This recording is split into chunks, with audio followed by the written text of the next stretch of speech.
काही मुद्दे त्यांच्या हाताला चुकून लागले आणि त्यांना यश मिळालं.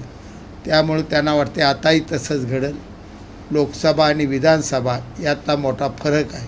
स्पष्ट बोलतो, मी महाराष्ट्र जनतेसमोर बोलतो. मुस्लिमांची मतं लोकसभेला आम्हाला पडली नाही, पण आज विधानसभेला मुस्लिमांच्या प्रत्येक घरात आम्ही,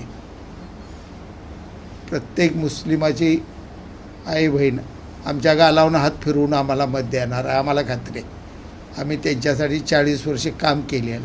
त्यांच्या सुखदुःखात आम्ही, त्यांच्या मुलांच्या सुखदुःखात आम्ही, ही मतं आमची जाणार नाहीत. मागासवर्गीय आम्ही आंबेडकरवादीच आहे. आमच्या रक्तात जय भीम आहे. त्यामुळं आम्हाला मागासवर्गीय मतं न सांगता न बोलता भाषणात जरी आवाहन केलं, साध्या भाषेत जागा आपल्याला निवडून यायचं आहे म्हणलं तरी वळ धरून आम्ही या ठिकाणी